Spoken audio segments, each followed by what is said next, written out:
അലം നജ്അലിൽ Arda കിഫാതൻ അഹ്യാഅൻ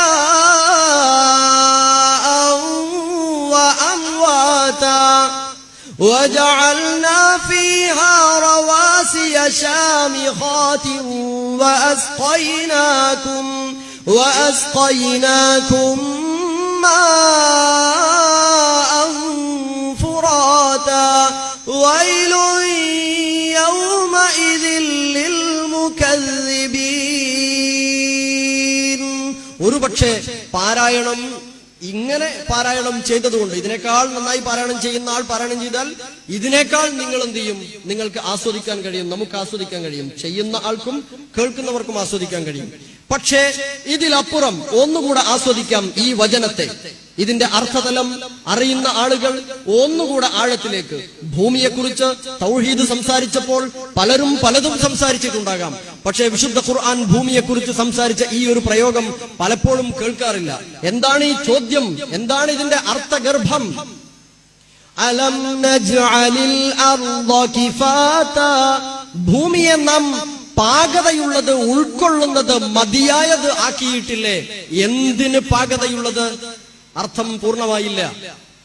അഹ്യാഅൻ വഅംവാതാ, ജീവനുള്ളവരെയും മരിച്ചവരെയും ഉൾക്കൊള്ളാൻ പാകതയുള്ളതാക്കിയില്ലേ? എന്നിട്ടും നാം ആലോചിക്കുന്നില്ല. നോക്കും സഹോദരങ്ങളെ, ഇന്നലെ വരെ നമ്മുടെ കൂട്ടത്തിലുണ്ടായിരുന്ന കോടാനക്കോടി മനുഷ്യർ മരിച്ചു വീണിട്ടുണ്ട്. അവരെല്ലാം ഈ ഭൂമിയിൽ 6 അടി താഴ്ചയിൽ മാത്രം അടക്കപ്പെട്ടിരിക്കുന്നു. മനുഷ്യർ മാത്രമല്ല, ഇതര ജീവജാലങ്ങളും 6 അടി താഴ്ചയിലെ നാം താഴ്ത്തി വെച്ചിട്ടുള്ളൂ. വലിയ കുഴികളോ കിടങ്ങുകളോ കുഴിച്ചിട്ടല്ല വെച്ചത്. പക്ഷേ അതിന്റെ പേരിൽ ഇന്നേ വരെ ഈ 6 അടി താഴ്ചയിലെ മനുഷ്യ ശരീരങ്ങൾ, മൃതശരീരങ്ങൾ ഉണ്ടായതിന്റെ പേരിൽ നമ്മുടെ തേങ്ങയുടെ വെള്ളത്തിനോ, നമ്മുടെ പേരക്കയുടെ ടേസ്റ്റിനോ, നമ്മുടെ കർമൂസയുടെ പപ്പായയുടെ ടേസ്റ്റിനോ യാതൊരു വ്യത്യാസവും രുചിഭേദവും സംഭവിച്ചിട്ടില്ല. നമുക്ക് മേലെ ജീവനോടുകൂടെ ജീവിച്ചു പോകാൻ യാതൊരു തടസ്സവും ഇല്ല. വളരെ സന്തോഷമാണ്.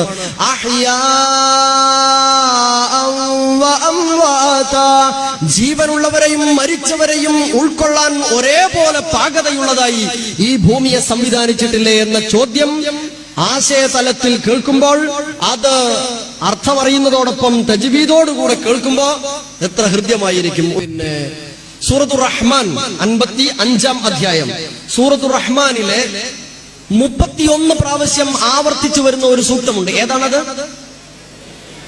ഫബിഅയ്യി ആലാഇ റബ്ബികുമാ തുകല്ലിബാൻ. 31 ആയത്തും കൂടെ റഹ്മാൻ ഒന്നാകെ ഒരൊറ്റ റക്അത്തിൽ തറാവീഹിന് ഇമാം ഓതിയിട്ട് ഇന്നേ വരെ ദുനിയാവിൽ ഒരൊറ്റ മാമൂമും പോയി പറഞ്ഞിട്ടില്ല. ഒരായത്ത് ഓതി ഓതി ഓതി ഓതി മനുഷ്യനെ എടങ്ങറാക്കി കേട്ടുമെടുത്തുന്ന ഒരൊറ്റ മാമൂമും പറഞ്ഞില്ല. ആരാ പറഞ്ഞോ? പറയില്ല. എന്തേ കാരണം? അത് ഇതിന്റെ പാരായണ വശ്യത ഒന്ന്. രണ്ടാമത്തേത്, ഈ 31 പ്രാവശ്യവും പറഞ്ഞതിന്റെ മേലെ മേലെ ചില പ്രകൃതി പ്രതിഭാസങ്ങളെ, അത്ഭുത പ്രതിഭാസങ്ങളെ ഉദ്ധരിച്ചിട്ടുണ്ട്. മറജൽ ബഹ്റൈനി യൽതഖിയാൻ ബൈനഹുമാ ബർസഖുൻ ലാ യബ്ഗിയാൻ ഫബിഅയ്യി ആലാഇ റബ്ബികുമാ തുകല്ലിബാൻ. എന്താണ് ചോദ്യം? മറജൽ ബഹ്റൈൻ, ഭൂമിക്കടിയിലൂടെ സമുദ്രത്തെ അള്ളാഹു പറഞ്ഞയച്ചിരിക്കുന്നു. 2 സമുദ്രങ്ങൾ അതിങ്ങനെ ഒഴുകിക്കൊണ്ടിരിക്കുകയാണ്. അതിൽ 2 തരം ജലമുണ്ട്. വിശുദ്ധ ഖുർആൻ 25-ാം അധ്യായം സൂറത്തുൽ ഫുർഖാനിലെ അവസാന ഭാഗത്ത് പറഞ്ഞതുപോലെ, ഹാദാ അസ്ബുൻ ഫുറാത്ത്, ഇത് ക്ലിയർ വെള്ളമാണ്, തനി പച്ചവെള്ളമാണ്. വഹാദാ മിൽഹുൻ ഉജാജ്, ഇത് കൈപ്പരസമുള്ള അല്ലെങ്കിൽ ഉപ്പുപുളിയുള്ള വെള്ളമാണ്. ഇങ്ങനെ 2 തരം ജലാശയങ്ങൾ ഭൂമിക്കടിയിലൂടെ ഒഴുകിക്കൊണ്ടിരിക്കുന്നു. അവ രണ്ടും കൂടി കലർന്നു പോകാതിരിക്കാൻ നാം നിങ്ങൾക്ക് കണ്ടെത്താൻ കഴിയാത്ത വിധത്തില് പ്രത്യേകമായ ഒരു മറ സംവിധാനിച്ചിരിക്കുന്നു.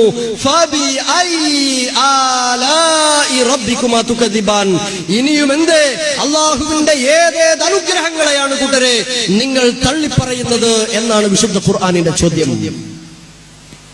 അതുകൊണ്ട് ആർക്കും അടുപ്പുളവാകുന്നില്ല. സഹോദരങ്ങളെ, സൂറത്തുൽ വാഖിയ 56-ാം അധ്യായത്തിൽ 4 ചോദ്യങ്ങളുണ്ട്. ആ 4 ചോദ്യം ഭംഗിയായി ഇമാമു പാരായണം ചെയ്യുമ്പോൾ പകുതി 50% നമ്മൾ ആസ്വദിക്കും. പക്ഷേ അതിന്റെ അർത്ഥം കൂടെ മനസ്സിലാകുമ്പോൾ 100% ആസ്വദിക്കാൻ കഴിയും. ഏതെന്നല്ലേ ആ വചനം? ഖുർആൻ ലേണിംഗ് പഠിതാക്കളായ നിങ്ങളിൽ പലർക്കും അത് പറഞ്ഞു തരേണ്ടതില്ല. എങ്കിലും ആ വചനങ്ങൾ മാത്രം പറഞ്ഞ് ഞാൻ അവസാനിപ്പിക്കാം. വചനങ്ങൾ: അഫറഅയ്തും മാ തുംനൂൻ. പാരായണത്തിന്റെ ആസ്വാദനം മാത്രമാണ് ഇപ്പോൾ ലഭിച്ചത്. ഇനി അതിന്റെ അർത്ഥം, നിങ്ങൾ ഓരോരുത്തരും ശ്രവിച്ചുകൊണ്ടിരിക്കുന്ന ഇന്ദ്രിയത്തെക്കുറിച്ച് നിങ്ങൾ ആരെങ്കിലും ആലോചിച്ചിട്ടുണ്ടോ? എന്നിട്ട് ചോദ്യം എന്താണെന്നറിയോ? അഅൻതും തഖ്ലുഖൂനഹു അം നഹ്നുൽ ഖാലിഖൂൻ. നിങ്ങളാണോ അത് സൃഷ്ടിക്കുന്നത്, അതല്ല നാമാണോ? ആലോചിച്ചാൽ ഉത്തരം പറയും, ഞങ്ങളല്ല പടച്ചോനെ എന്ന്. ചോദ്യമാണ്. സത്യനിഷേധികളായ ആളുകളുടെ മുമ്പിൽ പടച്ചോൻ വെക്കുന്ന സൂറത്ത് വാഖിയയിലെ 4 ചോദ്യങ്ങളിൽ ഒന്നാണ്. രണ്ടാമത്തെ ചോദ്യം: അഫറഅയ്തും മാ തഹ്റുസൂൻ. നിങ്ങൾ ചെയ്യുന്ന കൃഷിയെക്കുറിച്ച് ആലോചിച്ചിട്ടുണ്ടോ? നിങ്ങൾ അഅൻതും തസ്റഊനഹു അം നഹ്നു സാരിഊൻ. നിങ്ങളാണോ അത് മുളപ്പിക്കുന്നത്, അതല്ല നാമാണോ? നാം നട്ടു നനച്ചുണ്ടാക്കിയ ഏറ്റവും മുന്തിയ തനം വിത്തിൽ നിന്ന് പടർന്ന് പന്തലിച്ചതിലെ ഒരൊറ്റ കൈപ്പയും നമുക്ക് കറി വെക്കാൻ കിട്ടിയില്ല. പക്ഷേ ഉമ്മ കറി വെക്കാൻ എടുത്തതിൽ നിന്ന് പഴുത്തുപോയ ഒരു ഭാഗം കളഞ്ഞെടുത്ത് കുപ്പയിൽ പൊങ്ങി അവിടെ നിന്ന് ഏതോ ഒരു മരത്തിലേക്ക് ചാഞ്ഞ് പന്തലിച്ചു പോയ കൈപ്പവള്ളിയിലെ കൈപ്പ എത്ര സമൃദ്ധം! ആരാണിത് മുളപ്പിക്കുന്നത്? ആരാണ് വിഭവം നൽകാൻ കഴിയുന്നവൻ? നിങ്ങൾക്ക് സാധ്യമല്ല, പടച്ചോനെ നീ തന്നെ എന്ന് മറുപടി അർത്ഥതലം മനസ്സിലാകുമ്പോൾ ആസ്വദിച്ച് പറയാൻ കഴിയും. മൂന്നാമത്തെ ചോദ്യം: അഫറഅയ്തുമുൽ മാഅ അല്ലദീ തശ്റബൂൻ. നിങ്ങൾ കുടിക്കുന്ന വെള്ളത്തെക്കുറിച്ച് നിങ്ങൾ ആലോചിച്ചോ? അഅൻതും അൻസൽതുമൂഹു മിനൽ മുസ്ൻ അം നഹ്നുൽ മുൻസിലൂൻ.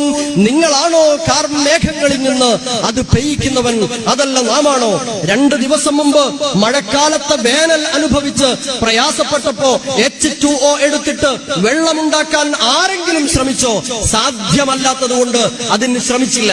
വെള്ളത്തെ വിഘടിപ്പിച്ചാൽ H2O ആണ് ഉണ്ടാകുന്നത് എന്ന് വിഘടിപ്പിക്കാൻ കഴിഞ്ഞു എന്നല്ലാതെ അതൊന്ന് ഘടിപ്പിച്ച് വെള്ളത്തിന്റെ ഒരു തുള്ളി ഉണ്ടാക്കാൻ ലോകത്തിന് സാധിച്ചിട്ടില്ല. അള്ളാന്റെ ചോദ്യം: നിങ്ങളാണോ അതുണ്ടാക്കുന്നത്, അതല്ല നാമാണോ പെയ്തിറക്കുന്നത് എന്ന ചോദ്യമുണ്ട്. അർത്ഥതലവും തജ്വീദും പാലിക്കപ്പെടുമ്പോ ഹൃദ്യത അനുഭവപ്പെടും, ഉൾക്കൊള്ളും. ഖുർആൻ നമ്മെ കീഴടക്കും. നാലാമത്തെ ചോദ്യം: അഫറഅയ്തുമുൻ നാറല്ലതീ തൂറൂൻ. നിങ്ങൾ കത്തിച്ചുകൊണ്ടിരിക്കുന്ന തീയെക്കുറിച്ച് ആലോചിച്ചിട്ടുണ്ടോ? സ്ത്രീകളെ, നിങ്ങൾ തീയെക്കുറിച്ച് ആലോചിച്ചിട്ടുണ്ടോ? അഅൻതും അൻശഅതും ശജറതഹാ അം നഹ്നുൽ മുൻസിഊൻ. അതിന്റെ ഇന്ധനത്തെ, അതിന്റെ തടിയെ, മരത്തെ ഉണ്ടാക്കുന്നത് നാമാണോ, നിങ്ങളാണോ?